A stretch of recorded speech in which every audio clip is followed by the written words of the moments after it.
जय हिंद दोस्तों, स्वागत है आपका हमारे YouTube चैनल में। जैसा कि मैं आपको पहले वीडियो में बता चुका था कि मैं आपके सामने यूपीएससी से संबंधित मार्गदर्शन प्रोग्राम लेके आ रहा हूँ, तो उसी से संबंधित ये वीडियो मैं आपके समक्ष लेके आया हूँ। और आपके मन में तरह तरह के जो प्रश्न उठते हैं कि मैं यूपीएससी की तैयारी कहाँ से स्टार्ट करूँ और मुझे यूपीएससी की जर्नी कैसे स्टार्ट करनी चाहिए, किन बुक्स का मुझे सहारा लेके यूपीएससी की तैयारी को आगे बढ़ाना चाहिए। तमाम ऐसे प्रश्न हैं कि मैं क्या दिल्ली में रह के यूपीएससी की तैयारी कर सकता हूँ, क्या मैं ग्रामीण क्षेत्र में रहने के बावजूद यूपीएससी की तैयारी कर सकता हूँ, क्या मुझे यूट्यूब पे वो सारा मटेरियल मिल जाएगा जिससे मैं यूपीएससी की तैयारी कर सकता हूँ, क्या मेरी आर्थिक स्थिति अच्छी नहीं है तो मैं यूपीएससी की तैयारी नहीं कर सकता।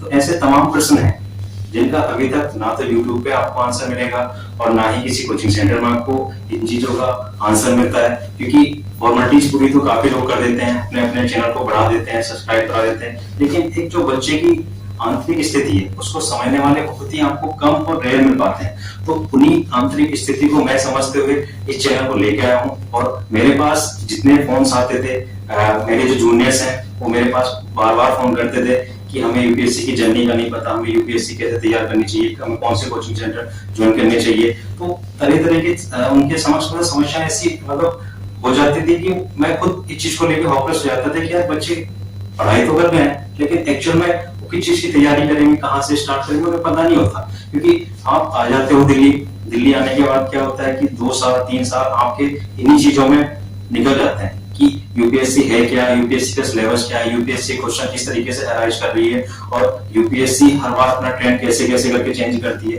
तो इन चीजों में आपका समय निकल जाता है, आपकी एज निकल जाती है, आपके एज अटेम्प्ट खत्म हो जाते हैं और फाइनली आपके हाथों में जो एक चीज प्राप्त होती है वो होती है असफलता। तो इस असफलता को दूर करने के लिए मैं आपके सामने ये अपना यूपीएससी का जो गाइडेंस प्रोग्राम है वो लेके आ रहा हूँ। तो इस गाइडेंस प्रोग्राम के माध्यम से मैं आपको जीरो से स्टार्ट करूंगा कि किस तरीके से ये जर्नी स्टार्ट करनी चाहिए और किस तरीके से आपको जो संसाधन होते हैं यूपीएससी के, लाइक बुक्स कौन सी मुझे पढ़नी चाहिए, कौन सी मेरे लिए इंपॉर्टेंट है, कौन से मेरे लिए नोट्स इंपॉर्टेंट है, कि मुझे पीवाईक्यू सॉल्व करने चाहिए या नहीं करने चाहिए, कोचिंग्स के जो टेस्ट सीरीज है वो सॉल्व करने चाहिए या नहीं करनी चाहिए। ये तमाम तरह की जो भ्रांतियां हैं उन सभी भ्रांतियों को मैं आपके समक्ष दूर करूंगा और काफी अच्छा ये प्रोग्राम होने वाला है। और इस प्रोग्राम से जुड़िए और देखते रहिए कि किस तरीके से एक एस्पिरेंट आपकी जर्नी को समझते हुए, आपकी आंतरिक भावनाओं को समझते हुए इस प्रोग्राम को आपके समक्ष पेश कर रहे हैं। क्योंकि ये जो प्रोग्राम हमने डेडिकेट किया है बहुत ही मेहनत के साथ किया है। हर कम से कम नहीं तो हम बच्चों पे इसका सर्वे कर चुके थे कि जो बच्चे आते हैं, नए नए वाले बच्चे आते हैं, वो देखते हैं यूपी दिल्ली के मुखर्जी नगर में, करोल बाग में, वो देखते हैं कि यूपीएससी का सपना लेके आ रहे हैं, उन्हें खाने की, रहने की, हर चीज की समस्याएं होती है। उन समस्याओं के बारे में भी हम बात करेंगे कि कैसे आपको इन समस्याओं से दूर होना है, कैसे इन समस्याओं का आपको सामने समाधान उपलब्ध हो सकता है। क्योंकि आप नए आते हो तो आपको यहाँ तरह तरह के लोग मिल जाएंगे, बहकाने वाले लोग मिल जाएंगे कि आपको ये करना चाहिए, आपको यहाँ जाना चाहिए, वहां को ये करना चाहिए। इन चीजों को आप अपने माइंड से निकाल दीजिए और इन चीजों का मिथ जो है आप अपने दिमाग से दूर कर दीजिए। हम इन्हीं चीजों के समाधान के लिए आपके सामने प्लेटफॉर्म लेके आ रहे हैं। तो चलिए स्टार्ट करते हैं और बताते हैं कि हम इस प्रोग्राम में क्या क्या लेके आने वाले हैं और क्या क्या चीज आपके समक्ष पेश करने वाले हैं। तो सबसे पहले मैं आपको बताऊंगा जो हमारा टॉपिक है कि दिल्ली एवं दिल्ली के बाहर रहने वाले बच्चों के लिए यूपीएससी आईएएस का सर्वोत्तम मार्गदर्शन प्रोग्राम क्या है। तो वो प्रोग्राम क्या है, यही प्रोग्राम है जिसके बारे में मैं आपको बता रहा हूँ। ठीक है, तो सबसे पहले यूपीएससी आपको नॉर्मल सा पता होगा कि ये क्या है, एक संघ लोक सेवा आयोग होता है। और संघ लोक सेवा आयोग का जो मुख्य कार्य होता है वो ये होता है कि भारत के अंदर, केंद्र के अंदर जितनी भी परीक्षाएं होती हैं उसका आयोजन कराना होता है और उस आयोजन को एक निष्पक्ष और निष्पक्षता के साथ उस इन परीक्षाओं का आयोजन कराया है। तो ये यूपीएससी का हमारे संविधान में मेंशन भी करा रखा है। तो इन्हीं सारी चीजों को मैं आपको बताऊंगा कि यूपीएससी कौन कौन से एग्जाम कंडक्ट कराती है और किस किस एग्जाम के माध्यम से आपको किन पोस्टों पे नियुक्त किया जाता है। तो ये सारी चीजें हम फिलहाल इस वीडियो में बताने वाले हैं। तो सबसे पहले यूपीएससी एग्जाम कंडक्ट कौन कौन से कराती है, तो मेनली आपने देखा होगा, अगर हम देखते हैं तो यूपीएससी सबसे पहले अगर हम देखें तो एक सीएससी और रक्षा के क्षेत्र में अगर हम देखते हैं तो सीडीएस के एग्जाम कंडक्ट कराती है, एनडीए के एग्जाम कंडक्ट कराती है और सीएएफ, तो ये डिफेंस के क्षेत्र में हो गया। और ये और आपने देखा होगा आईएफएस का एग्जाम भी यूपीएससी कराती है।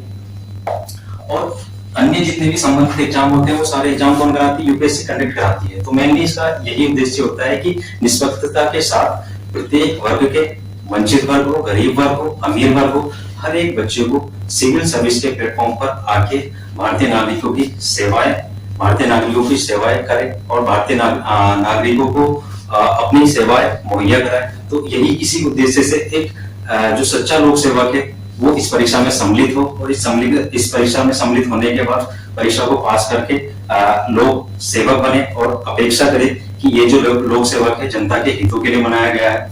तो इन्हीं सभी संदर्भों के लिए यूपीएससी एग्जाम कंडक्ट कराती है। तो ये जो एग्जाम कंडक्ट कराया जाता है इसके अलग अलग फेजेस होते हैं। तो सबसे पहले इसके जो फेजेस होता है वो कौन कौन से फेज होते हैं आपको बता दें। तो यूपीएससी क्या है हम बता चुके हैं, ये एक कमीशन है और इस कमीशन के माध्यम से आपको विभिन्न प्रकार की परीक्षाओं का आयोजन कराया जा रहा है। ठीक है, तो अब ये जो कमीशन होता है, जो हमारा जो मेन फोकस है वो यूपीएससी सीएससी पे है, यानी कि सिविल सर्विस एग्जामिनेशन।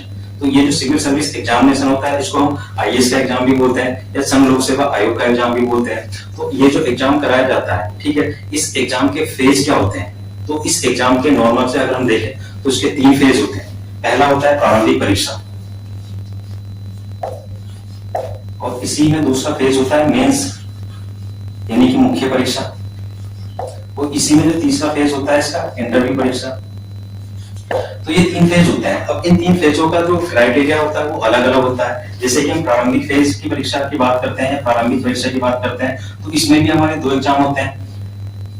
प्री परीक्षा के एग्जाम 2 होते हैं। पहला एग्जाम होता है हमारा जनरल स्टडीज, इसको हम जीएस फर्स्ट बोल देते हैं, और दूसरा होता है हमारा जनरल स्टडीज 2 यानी कि इसको हम बोलते हैं सीसेट। तो 2 एग्जाम होते हैं प्रारंभिक परीक्षा में, जनरल स्टडीज फर्स्ट और जनरल स्टडीज 2। तो ये जो जनरल स्टडीज फर्स्ट होता है ये आपकी जो प्रारंभिक परीक्षा का सबसे कह सकते हैं कि 4 लाख बच्चे फॉर्म भरेंगे और उन 4 लाख या 6 लाख या 10 लाख जितने भी बच्चे फॉर्म भरेंगे उन फॉर्म में से जो जनरल स्टडीज फर्स्ट और सेकंड के बच्चे मतलब जो एग्जाम होगा जो ये क्वालिफाई कर पाएंगे वही बच्चे मुख्य परीक्षा में बैठ पाएंगे। और जो बच्चे मुख्य परीक्षा में लगभग 10,000 बच्चे बैठेंगे तो ये बच्चे फिर इंटरव्यू में बैठ पाएंगे और इंटरव्यू में 1/3 का रेशियो लिया जाता है और उस थर्ड रेशियो के बाद आपकी फाइनल कट ऑफ नियुक्ति की जाती है। तो फाइनल सिलेक्शन आपकी जो कट ऑफ जाएगी उसके अकॉर्डिंग सिलेक्शन किया जाएगा, तब जाके आपके लिस्ट में आपको कैडर प्रोवाइड कराया जाएगा और तब उसके बाद जो है आपको एक नियुक्ति मतलब आप सिलेक्ट हो जाओगे। फाइनल कहने का मतलब ये। तो कहने का मतलब हमारा ये जो प्रारंभिक फेज है, मेन फेज है और इंटरव्यू फेज है और फाइनल रिजल्ट है।